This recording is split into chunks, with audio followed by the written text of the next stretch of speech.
guests that I'm going to invite.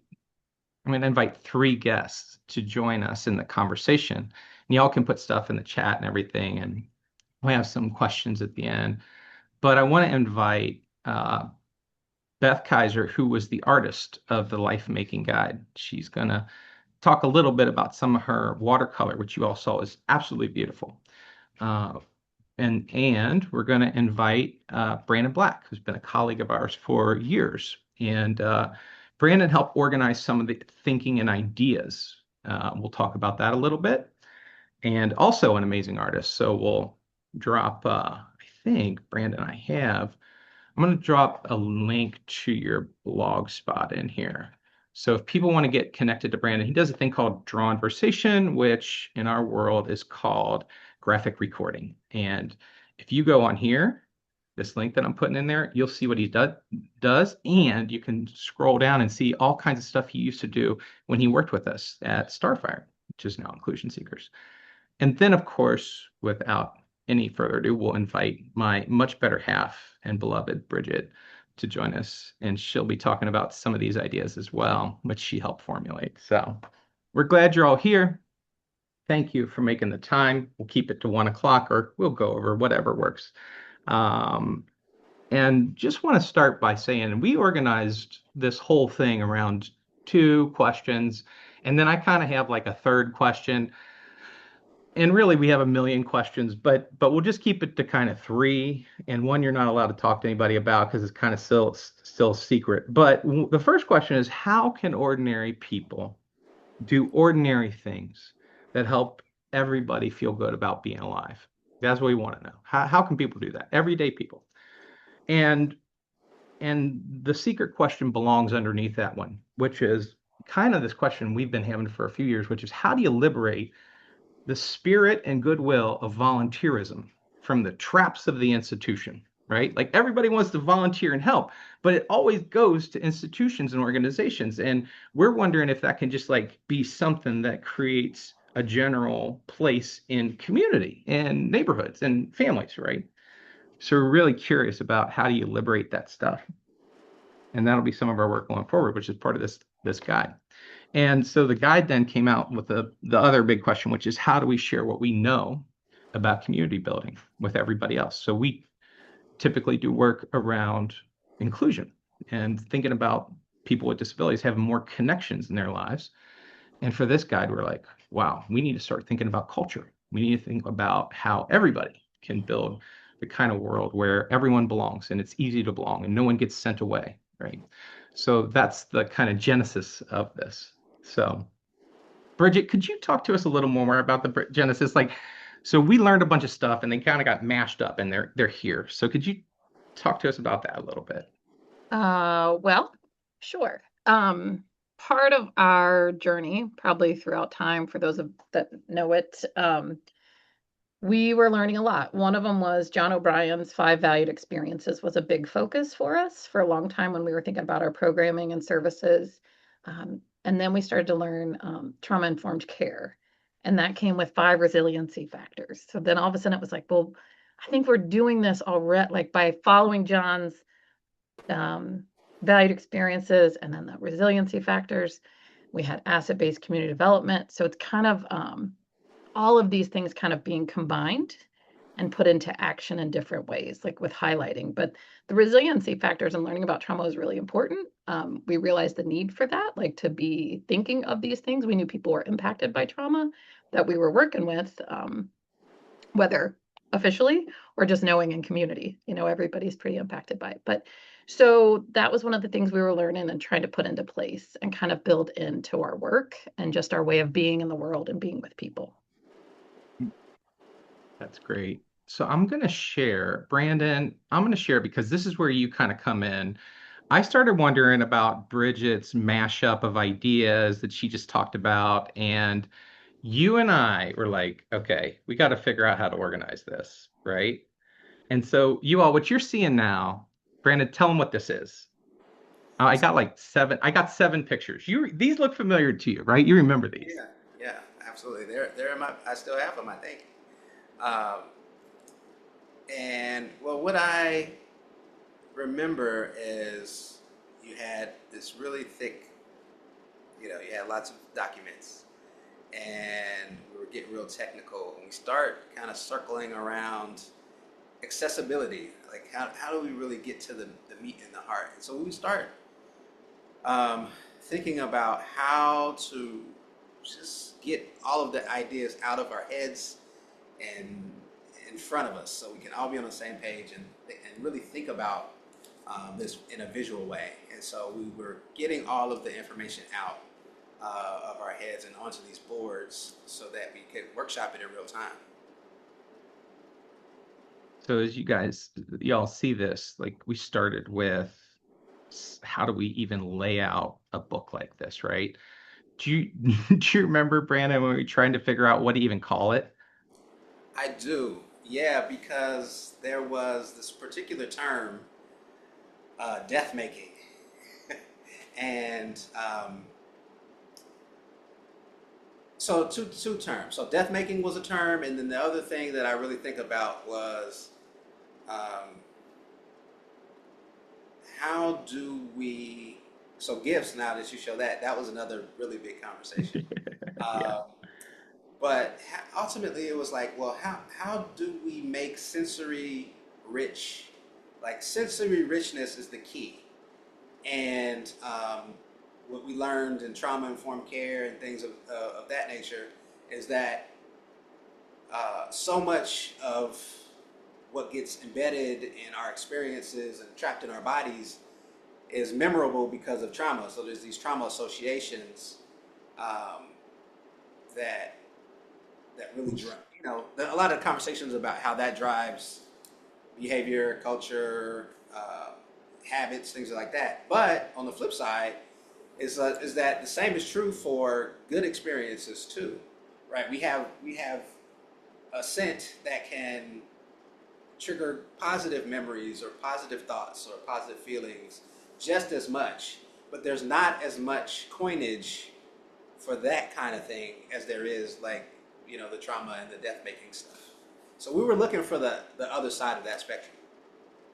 Yeah, I don't know where it is. It's somewhere on these somewhere, but there was like a time where we brainstormed, okay, what's the opposite of trauma? And we had all these words and we put it up at the top. You can see conviviality. And I remember that in particular because we were like, that's a really good one. But then we looked it up and it had like all these associations with communism. And we were like, well, we can't really do that. So that's when I remember you're like, I don't know, what else could we call it? And I had bought a website, which is kind of like a hobby of mine. I got a lot of websites. And I was like, well, I got this website, lifemaking.org, and you like wrote it up in those big letters right there. So that was the opposite of trauma. And we're like, well, if death making is trauma, then life making is the opposite of trauma. Then we had to figure out what it was, which we got into. You all can see, like you started thinking about like it almost we called them curiosities, right? Mm-hmm. And we were thinking like the opposite of the problem we're up against is certainty. Everybody's pretty certain who stacks up where, who belongs with who does what, who gets to, you know, tap into society in certain ways. And we were like, we want to undo all that certainty. And so this was about embracing that curiosity, like being more curious. And so we almost started thinking about it like a treasure hunt. And so Brandon, you can see here, like had all, what are the tools of the people that are on these treasure hunts, and you can see like, oh, they're almost like explorers. And so as you think about it, we got into this is the gifts, and we'll get into this a little bit. But then what we did after you and I were sitting there, and we met you all in library basements, I would say primarily. Would you agree, Brandon? Like all over town? Whichever one was available, and they would let us go because like we'd look up our favorite one, and they'd be like, "Sorry, we're booked," right? And then we started to invite some friends to join us. So, in particular, you'll see some of the notes on the first page of the Life Making Guide.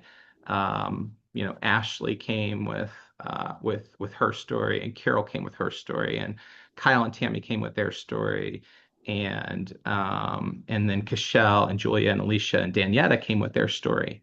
And so we started really listening to where their stories of how they got together and what they were doing in their communities. And we started to pull out those threads. So these are all here. And if anybody wants to see these up close, we can like have a tour at your house, Brandon. I don't know. What do you want to do? We can make a gallery of it for sure. Yeah. So keep these. So, and then Brandon, there was one other thing I wanted to talk about. So I was kind of curious. Um, as we were going through it, we were trying to figure out who this was for.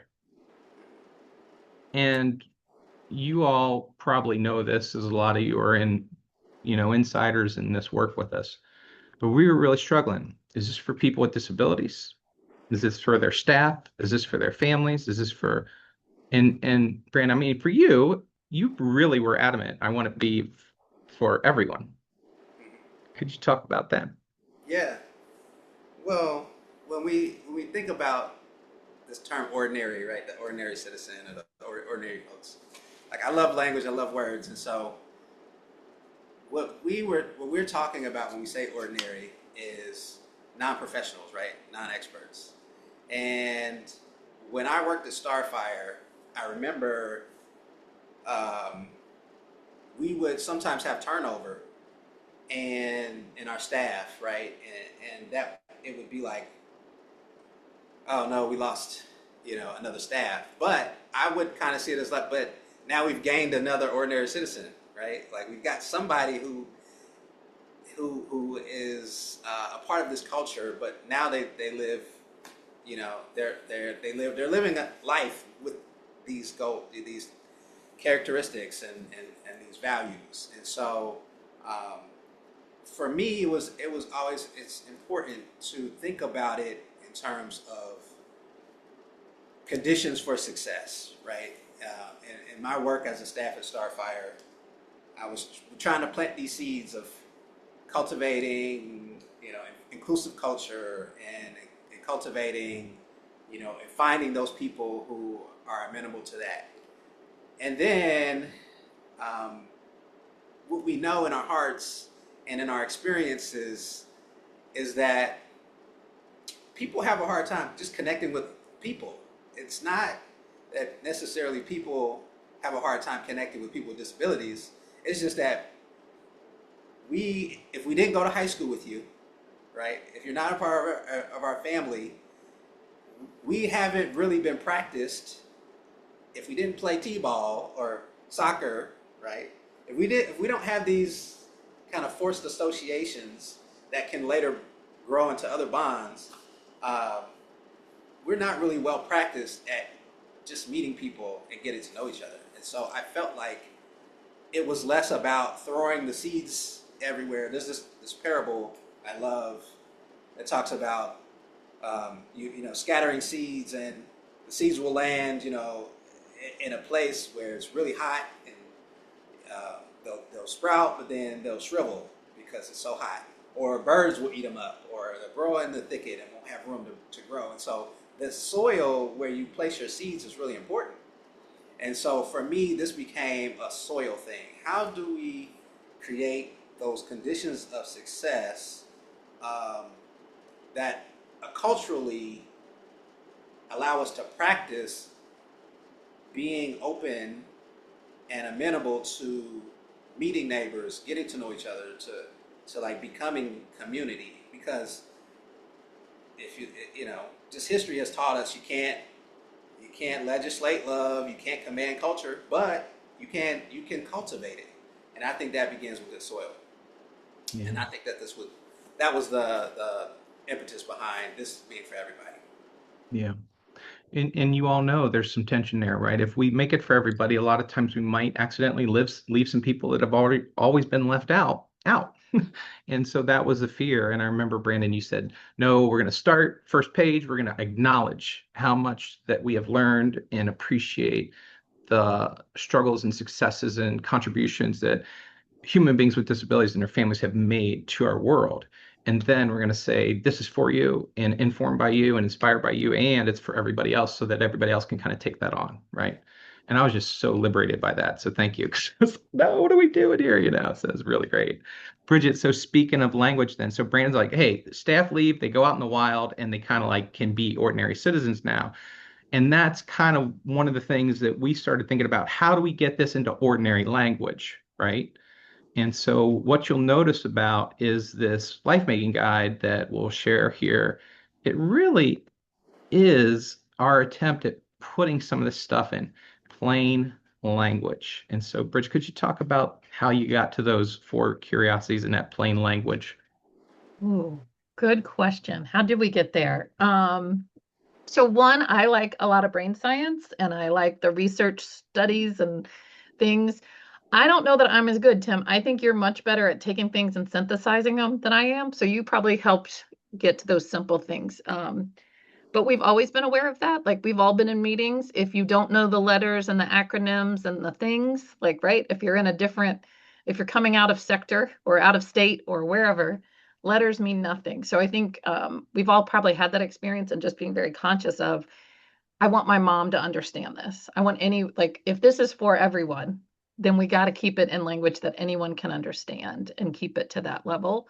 Um, and so I think we just kind of, yeah, worked on it so they were really easy to understand. Yeah, we call it grandma language, but it's also grandpa language and auntie language and uncle language, right? And kid language and Tim language, whatever it is, it's just easy to understand versus our jargon that we sometimes get trapped up in, right? So as we enter into this, I want to bring Beth into this. Beth, you got tasked then. We said, Beth, here's a bunch of ideas. What'd you get? Like Word documents? I don't remember what I even sent you. Yeah, I think it was Word documents. But we chatted initially about the whole concept and what you were trying to do with this, and I was completely inspired by the content, and we knew we wanted to make it fun and colorful and not, kind of boring and institutional. So we started out with, I just did some hand sketches of, what these pages could potentially look like. And I do a lot of drawing and painting on the side as a hobby. So um, Tim was very open to letting me kind of go a bit crazy with this, which was super fun. So we came up with this style where there's, these kind of watercolory backgrounds, and then there's some hand-drawn sketches that I did to help illustrate some of the concepts and some of the ideas, and then threw in a lot of color. So, we want this to be fun. We don't want it to be too rigid and I don't want to say boring, but we want people to read it. And so being able to pull out these little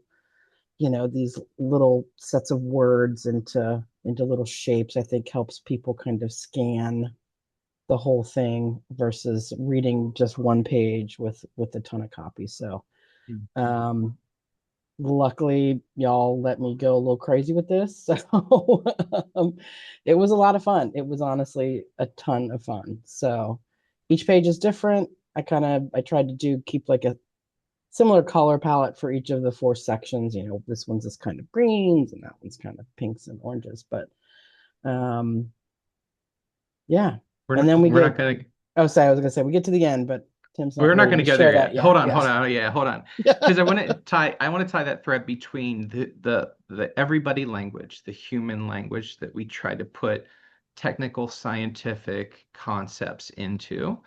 And Jan, Bridge, would you spotlight Jan for a second? Jan, I'm gonna put you on the spot because Jan and I have been working on this as well. Like she came to the sessions and helped us ideate. That's actually before you were on the staff. We are just like, oh, by the way, we're gonna meet here, right? And Jan, let's talk about because when we found Beth, we were like, finally, Finally, right? finally, finally. And Beth was also very instrumental in helping to build out our Inclusion Seekers website too. So Yeah. Yes, she Yeah. did. Yeah. just Yeah. understood who we were, and her creativity just made this pop. So truly, Yeah. yes. Yeah. We had some fun. Because we were trying to find what is the most human kind of art style. And Beth's working on her website. She's like, well, I'm a watercolor artist. And then she sent us her Instagram, which I don't even have. So I had to look, I think, on Bridget's Instagram. And I was like, this is amazing. You guys and Beth's stuff. We drop your Instagram in here, Beth, because they'll Oh, like to I see don't even that know too. what it is. Hold on. I'll drop it in there. Hold Knows on. right. She'll find it. You got to find it. So while she's doing that, we'll go through these a little bit. And what we'd love to do is just kind of like quick high level, which is so we're going to ask. There's three goals we had. We wanted people to have, and Brandon kind of laid this out. If you look at those pictures, he wanted tips for people, like here's some strategies to be together. A why it's good for us. Like, why does this even matter? And a lot of that then came in from Bridget's wisdom of like, what does a community have to offer our wellness, right? So in a sense, we see a community as a medicine cabinet almost. You get these good brain chemicals firing when you get hugs and when you get high fives, when you solve problems together, right? So then the third thing is examples. So Beth had to pick out all the different examples, and we gave her tons, and so she had to pick out what was drawable, I think, so you Right. can kind of Yeah. see that stuff there. So let's start with be together. So you can see the examples here on the side.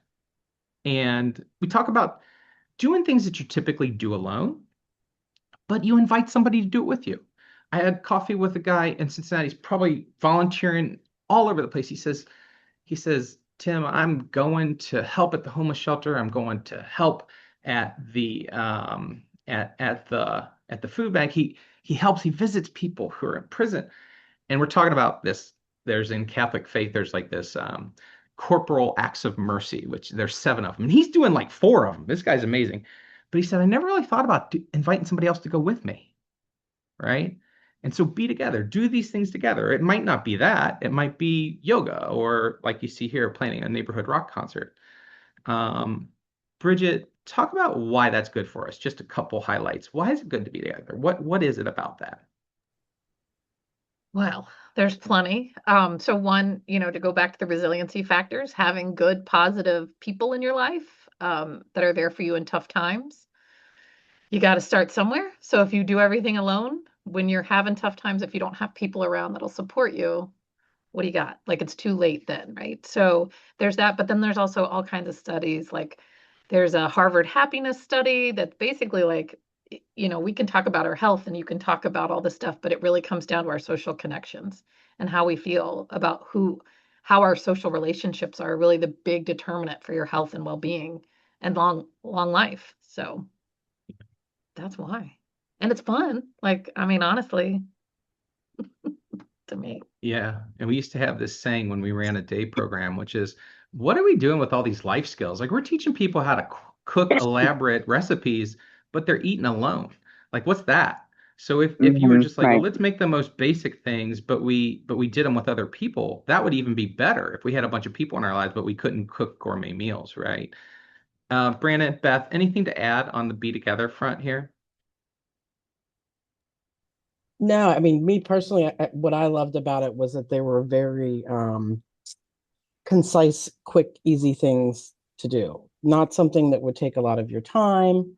Um, so I thought that was really interesting, to put it in those kind of easy little sections like that.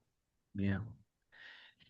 On the back page we'll share in a little bit, you'll see that Madison Eaton is a contractor, but it's made up of good people, Katie, Garrison, and Justin, and Josh. And that team helped us to come up with inclusion seekers questions and suggestions.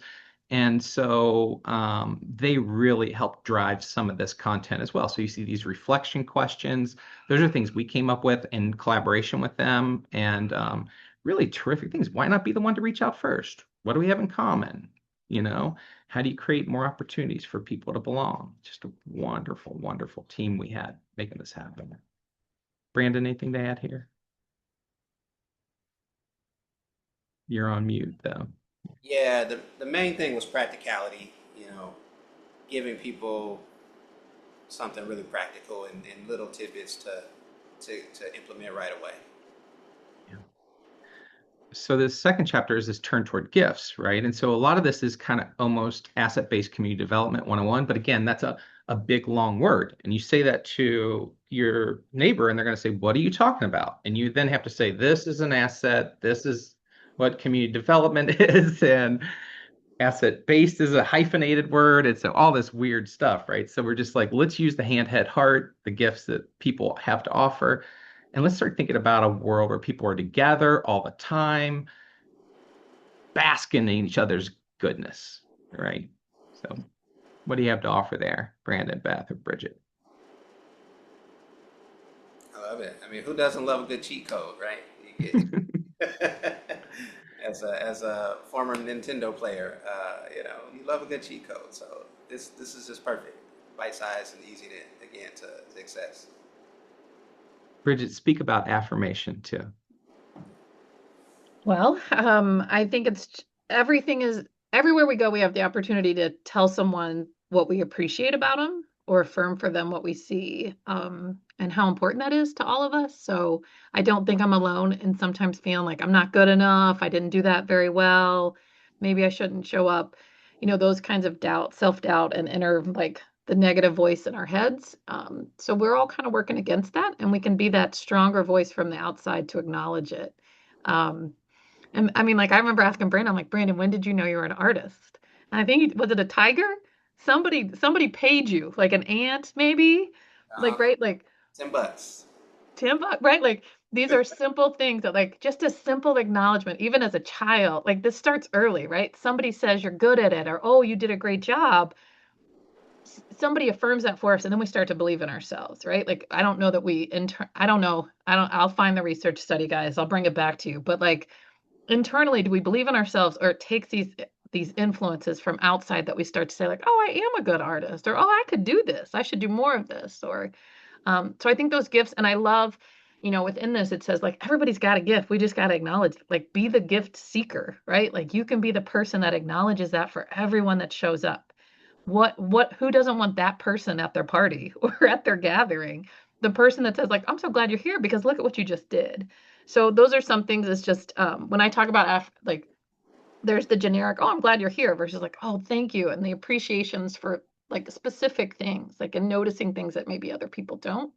But to acknowledge that is really important for everyone.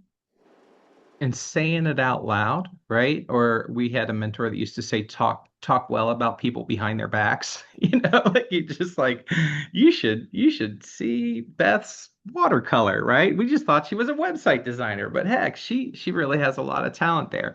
And say that out loud to people as well as about people, right? These are easy things. These are not complicated things, by the way. But this invest in rhythms.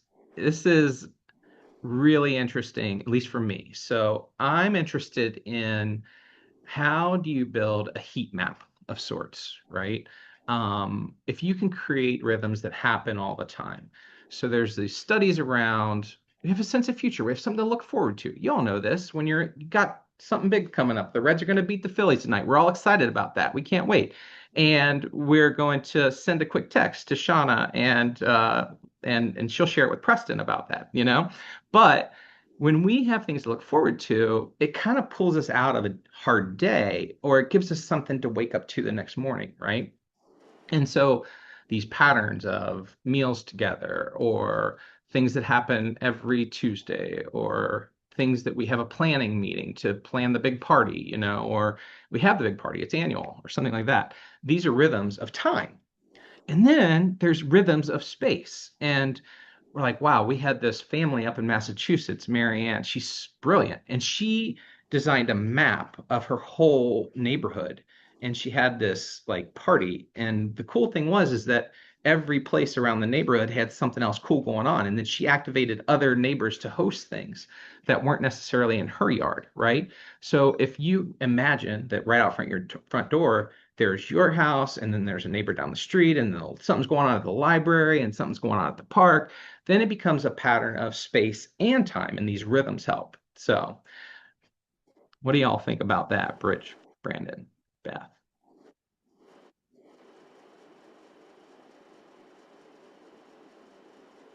Well, I mean, one thing that we talk about sometimes is just once you've been somewhere, like, right, like you've been there, you've done that, then you know more of what's going to happen. And that helps a little less anxiety. Show up with somebody helps even more. But, if you know how to show up, what people are wearing, the first time you go to an event, or place, it doesn't have to be an event, but like, what do you wear? What should you bring? You have so many questions that are like getting to you. So the more we do things, the more comfortable we get in it. And then we can really, we know how to show up better and feel more comfortable to be our real selves. Yeah, And I like to notice. say practice. There's the old quip that practice makes perfect, but for me, it's practice makes priority. Yeah. So if you're able to invest in those rhythms, you're able to schedule things, they're Yes. more likely to happen, and the more they happen, the better you get at it. So And the cool thing about those rhythms of space and time, if you notice this subtitle, rhythms create culture for you and for the people around you, right? So again, what we're looking at is an inclusive culture. And we know that it took us about thousands of years to create an exclusive culture. So it might take us thousands of years to build an inclusive culture. And the way we would do that is time and spaces where things look differently than they did before, right? And when Brandon and I were sitting down and talking about this, we were talking about this as a treasure hunt, and we got to this fourth one. And Brandon, you were like, "This is it. This is the treasure. The memories are the treasure." mhm. What do you mean by that? Sensory richness. So I teased this out earlier in my, my kind of why is this important for everybody because, um, this really is a counter-cultural guide, right? So that we've really, at least in professional language, historically around disability, there's been this language that really kind of leans into the dark side. So it's like, how do we counter that? How do we get into life and create um, that life making, right?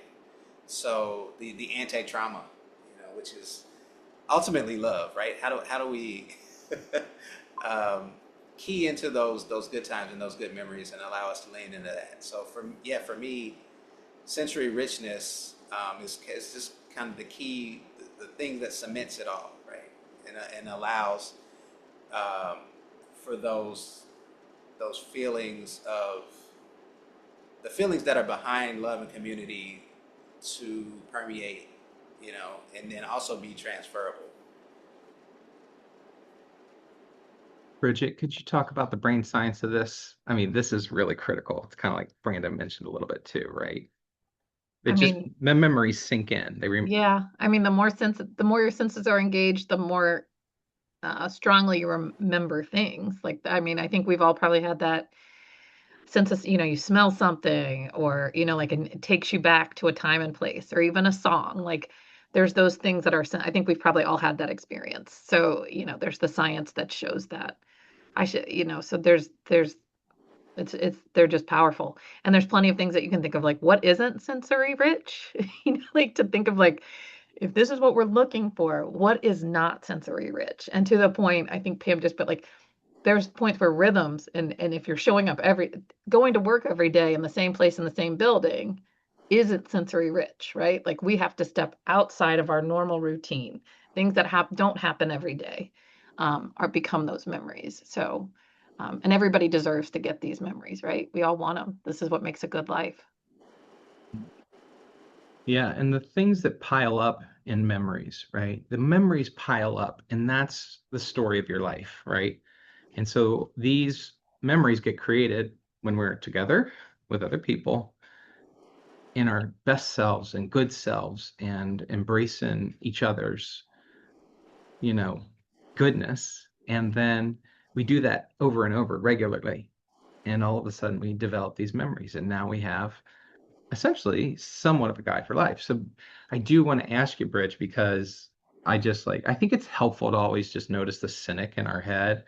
And, so is this like, is this a perfect thing. Do you have to do all four of these? If you do these four things, are things going to be perfect in your life? Are you going to never have to do them again? I mean, like it's a one-off. Yes, no. So there's these four things. One, it's not like step one, step two, step three. They're all just things to kind of keep in mind as you're looking at your life or you're making plans for the weekend. Like, what would you do? What could you do as a family or as a group of friends? And you can think about these things as you're, I mean, this is really, all, like we said, this is all taken from people who've been working on community building and projects, as a family or as working with a friend with a disability that we've learned from and seen these things hold true as important things when they're planning. Um, so you don't have to do them. I think you'll end up doing them all. Like they very much overlap, right? Like how do you not? Like if you're really planning with your friends to do something fun and cool or your family, of course you're going to engage your senses because who wants to just sit in a dark room with a movie on? That's not what like you can't do that. You can be that together, but like you're outside and there's, like, right, like Asha's here, like they've done movie nights. It wasn't really the movie that was the sensory richness. It was the popcorn smells and the activities that were going because kids weren't actually watching the movie at all, right? So I think that stuff just builds in, and I think all of these examples that Beth got to choose from are all real. Like these are all real things that real people have done and probably multiple at this point. Like for each of these general ideas, we could probably say like who on this call did an art club or something with art, and there would be people that would say, "Well, that was me. I think that's my story." If only we could give everyone credit, right, for everything that they've done. Um, so so yeah, you can it and it's ongoing. I think the other thing that people who've kind of started this, once you're aware of it and you enjoy it, I think it keeps going, but it does take effort. It does take an awkward conversation, an awkward beginning, an awkward hurdle to get over. But once you've done it and you got the pay, like the goodness from it, then you're more willing to do it the next time, and it's worth it. So This little page here on the left is just giving you some practical steps, like Brandon said, make it practical, make it, something that's easy to do. And I mean, we probably have worked with over, I think, 350, 400 people that have designed projects over the last, decade plus. And one helpful tool is just to say, okay, at the end of it, you got the basic thing planned, the experience with your neighbors or your family, then ask these five questions. What's it look like? What's it feel like? Where's their touch involved? What's it smell like, as weird as that sounds? What's it taste like, as weird as that sounds? What's it sound like? And if you can just start to build in those little aspects of things, then all of a sudden you're building a memory before it, right? And it goes back to Bridget's thing. She said, we want you to build your network before you need it. We call it presiliency, not resiliency, right? Build up the things that make your life strong and make your network strong, because by the time something bad happens, it's kind of too late.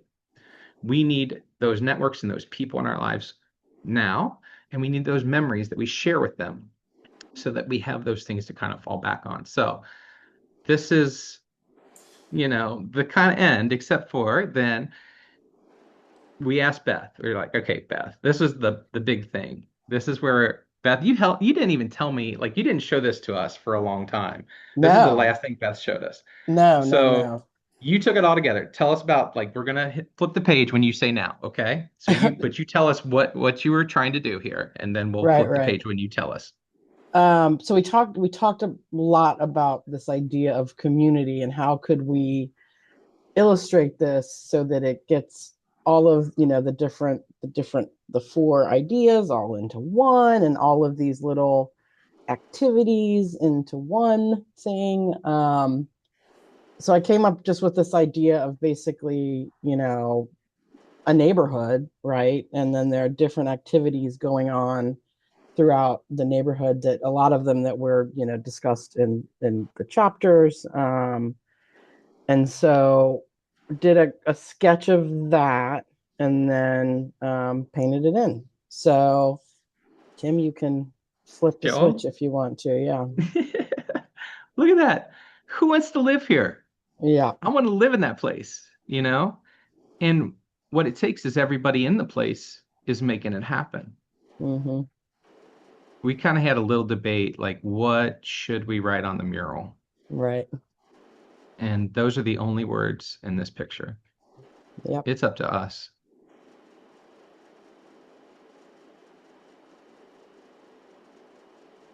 Just take a second, take it all in. Isn't that beautiful? Riding bikes together. And I've got about 50 printouts of it not painted if anybody wants to color one in. So we've got Heck yeah. big sheets of them. Yeah, if Yes. anybody wants to color them in, you're welcome to them. We'll get them to you, Tim. Oh yeah, okay, so if you want one to color in, just put your name in Yeah. there. And if we don't have enough, we'll print some off for you, Oh okay? yeah, they're So super anybody, cheap. Yeah. just put one in there like I want one and we'll send it, you can color Yeah, it. we'll get it to you. But they have to promise to like share it back with us, right? Absolutely. All Absolutely. right. So we're gonna make a pinky promise that if you get one of these, you have to color it in and you have to share it back with us. Yeah. Yep, yep, yep. And can they add things to it, like if they want? I mean, But Absolutely. I You apparently can do also could. whatever think you want. they have to color it with somebody else. They can't do it themselves, Tim. I think you have to Oh, know that's a good that. point, Ah, Hold Bridget. on, hold on. Let's yeah. go back to our Oh, we have more rules. This is great. Do it with somebody else, and everything else is fine. Yeah. Thank you, Beth. It's beautiful. Yeah. So on the back, we just wanted to kind of notice some of the things. So you got at the back here just some little things to Google if you want to look those things up. Those are some of the resources. And obviously, you can just email Bridget. She'll tell you where all those things are found. We want to really appreciate Beth and her work and Brandon's work, which I put in the chat, and Madison Eaton's work putting it together. So if you need help with any of that stuff, and then George and Margaret McLean Foundation and some other funders help make it possible here in Cincinnati. And we also just want to shout out to the people that inspired it. You know, Wolf Wolfensberger and the concept of death making was a really helpful thing for us to flip it. Well, what's the opposite of that? And John O'Brien always wanted more life, the five value experiences, right? Bessel van der Kolk and Mary Vaccaro in that trauma world, that resiliency world. Mary is more local to us here in Ohio. Bessel is internationally known, of course. And then John McKnight, one of our mentors in building strong communities. And of course, so many people connected to Starfire over all these years that have led projects and talked to their neighbors and tried this out. And you are the original inclusion seekers, and you're the people that helped us understand some of these concepts in here. So we are indebted to you, and that's why it's free. And then our neighbors, Joe and Kevin, wrote the neighborhood playbook, which y'all can download. And I sent it to them and was like, hey, we're building a different kind of playbook. And they're like, awesome. So gave it a heart. So I guess we can stop there. Bridge, Brandon, Beth, anything you want to share before we open it up and see if anybody has any questions or thoughts? Nope, I'm good. Well, I just say I love the idea of resiliency. That's the idea that to build the network in the community you need before you need it. That's just such a beautiful thought. So I love that and want to echo that. And I think also it's like this is so beautiful to have because as free spirited as people like to believe we are, we love parameters, we love examples, we love practical steps, and so. I do want to say, because I know I heard you say this, Tim, like these are easy steps. And the point is not that it might be easy, but it's named. You know exactly the step that you could take. And, you can muster up your bravery if it's just beyond you, however you feel about it. But to be able to name something and say, this is a possibility, I think that's worth its weight in gold. Um, Bridget, anything you want to say?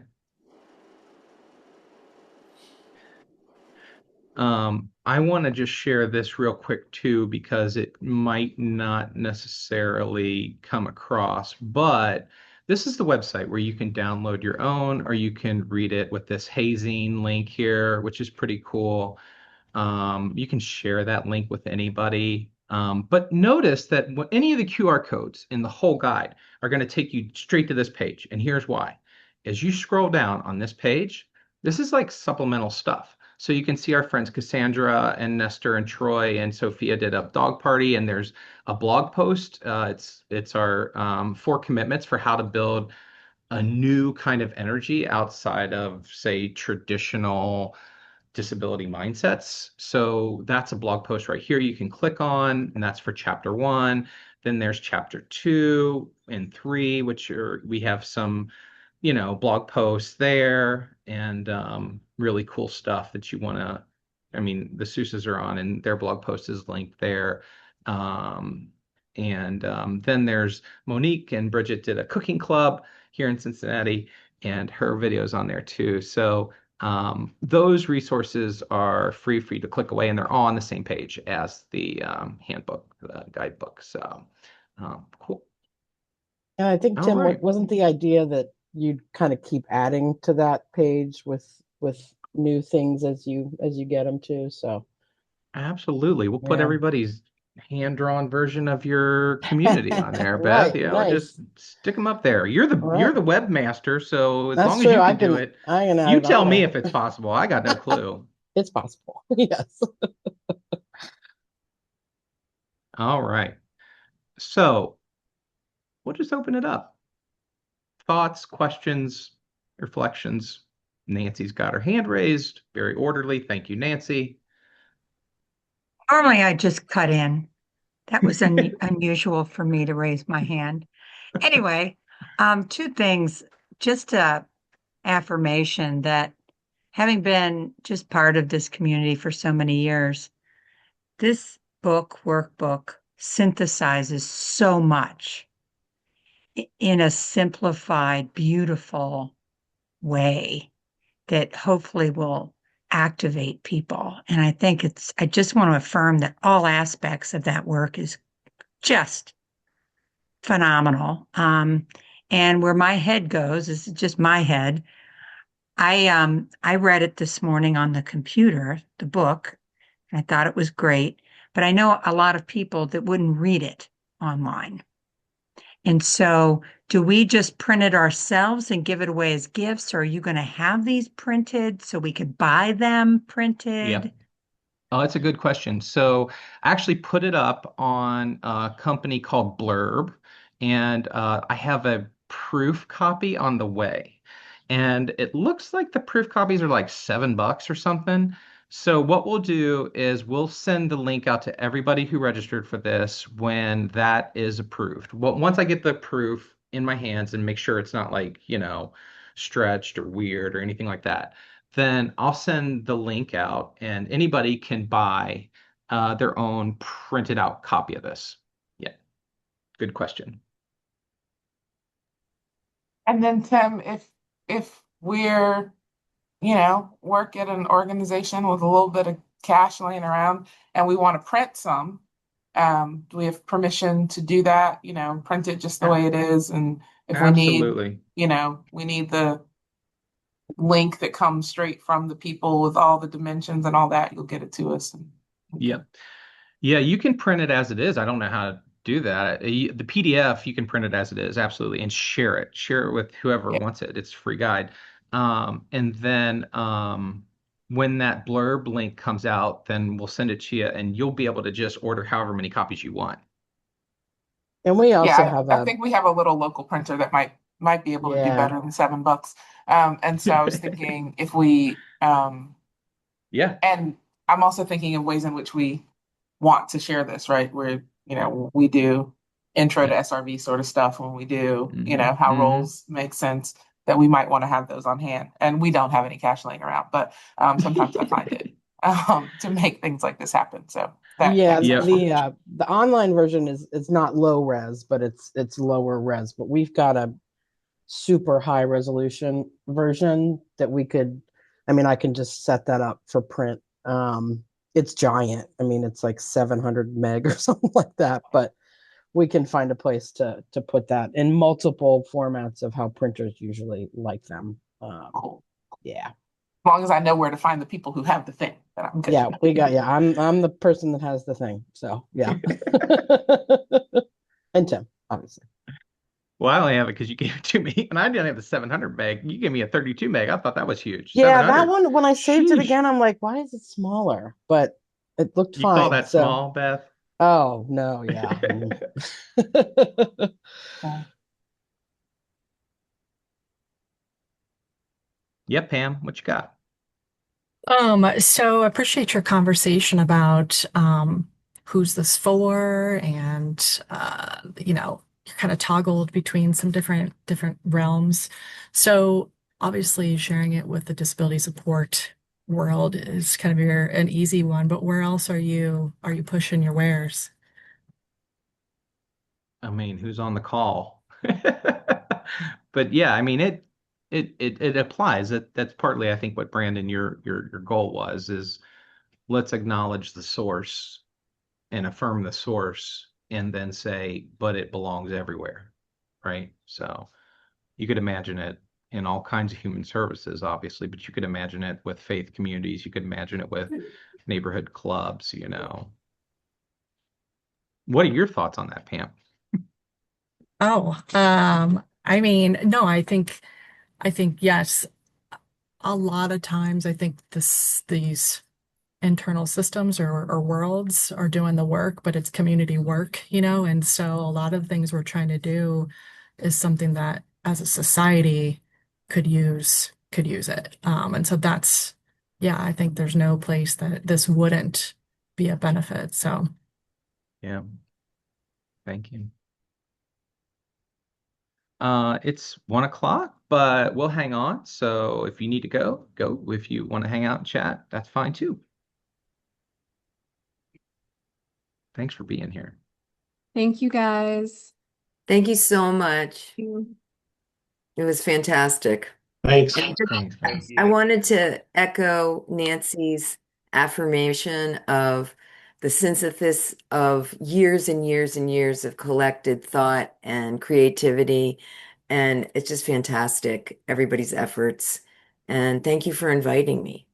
Thanks for being a part of it. We learned Yeah, from you. back at you. Isn't it great? Thank you so much. I feel like I learned a lot more about inclusion, and I think that everyone should be included in the world. Because I have had some things that are not that I can't do, for wheelchair reasons. Okay. Thanks, Grace. I'm ready for the community choir. We got to do it. Yeah, I know. Talk about sensory, singing together. I know. I just am dizzy. We were in Florida for 2 weeks, so.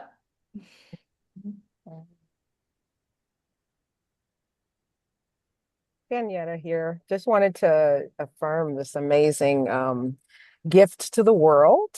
I mean, this is great for a person like me who sees connections and almost everything. It's a great tool because I found myself talking about it yesterday to someone who is in a position to give grants out, I guess, to people in the community because they realize this organization realizes that it's the people in the community that are helping with health outcomes, versus coming into a doctor's office and seeing a doctor. So I was like, yeah, you should come to this thing. This is happening tomorrow. But I was telling him about the life making guide. And it's something people can really resonate with it, I feel, because it is so universal and it's so beautiful that you can acknowledge the origins of it, because of course that makes so much sense to give honor where honor is due, and then also be able to then take it everywhere. And I just want to say I'm really happy to have a small part of it, and just glad that you all are doing this. Yeah. Thanks, Danietta. You all know Danietta is one of the preeminent inclusion seekers, right? And so has spent a lifetime at this and taught us and learned with us. And she and Cashel and Alicia and Julia sat down with us one day at the Outer Space Art Center and told us their story. And we learned so much about rhythms and being together, and everything in there was sensory rich. And it was just wonderful. So thank you for your contributions.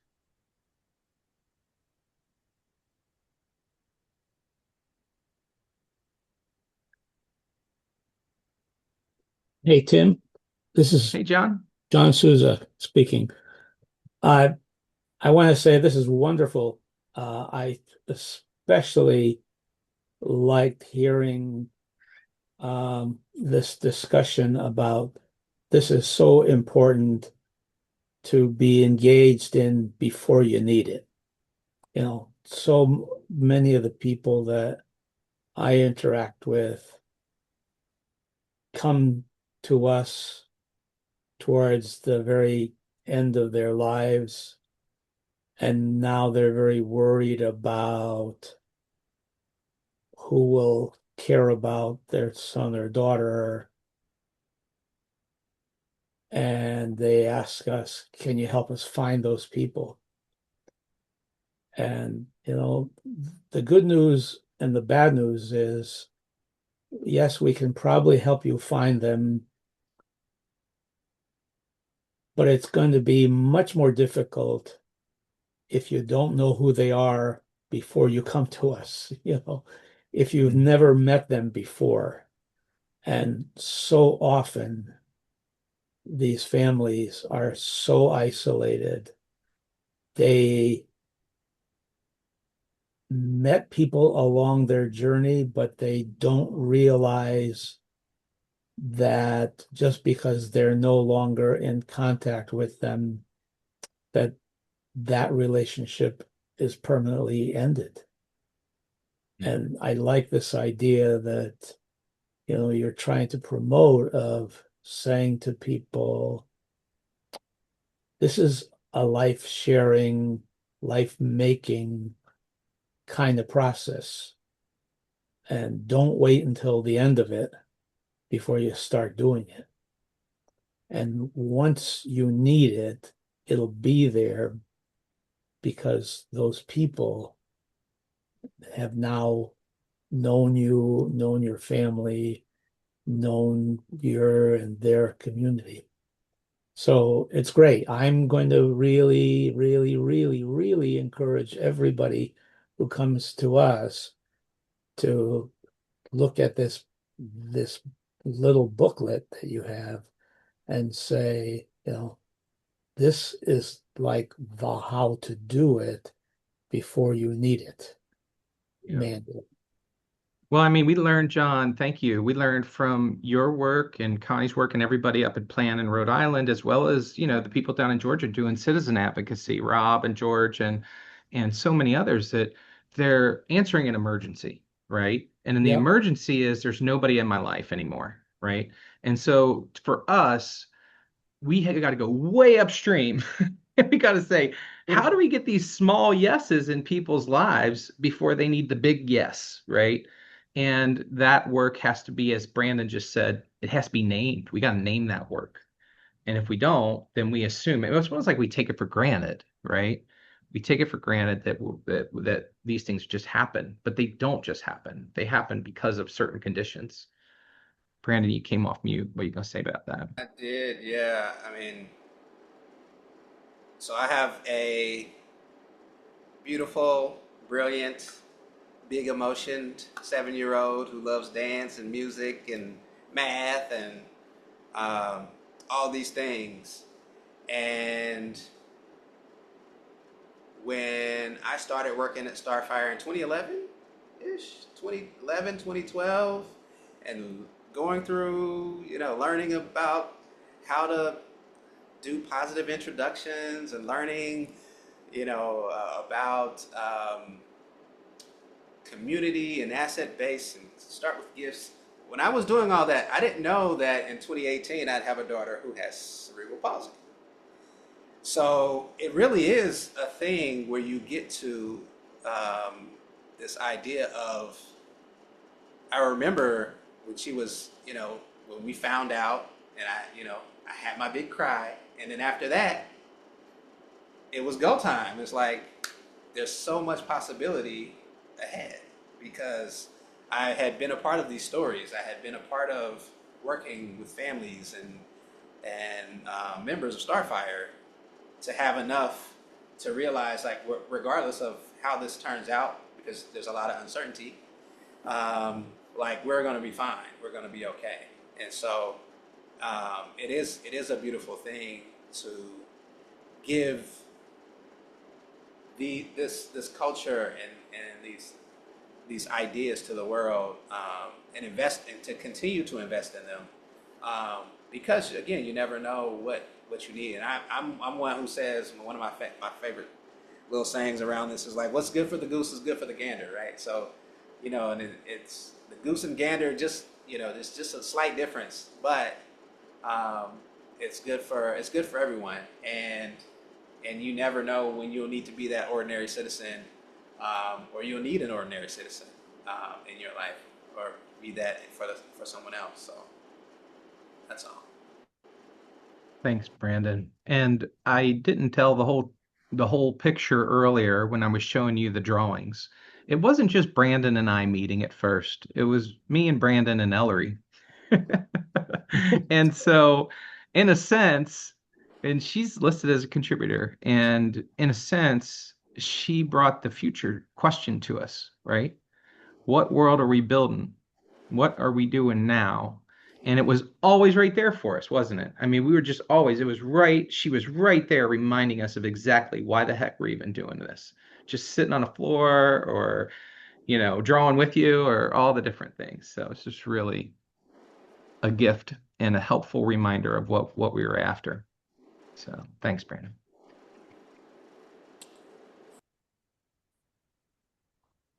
Thank you, Tim, Bridget, Brandon, and Beth. I need to leave, but it's a great presentation. I'm really looking forward to it. It's refreshing, very refreshing. Leave everybody with this Zulu proverb: "Person is a person through other people."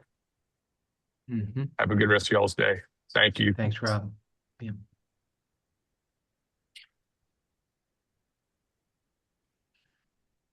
Yeah, I'm gonna have to take off too, Tim, but I just want to share one more last thought.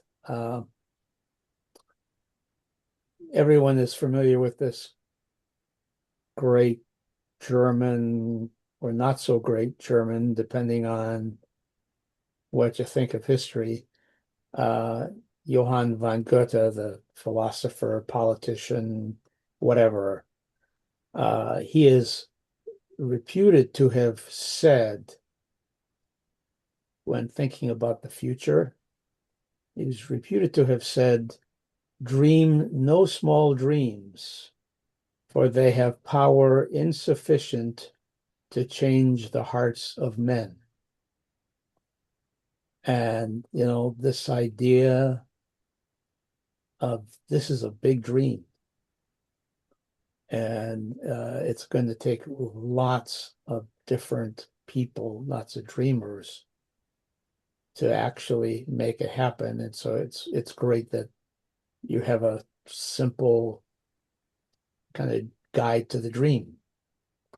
And I think what's nice about it is that it's a guide that applies to all different kinds of dreams. And we probably don't even know what some of the totally unexpected impacts are going to be, because these dreams could change the hearts of men and change the whole course of lives. So thank you. It's great, great work. Thanks, John. What a great way to wrap it up. Well, we will see you next time. We will send out links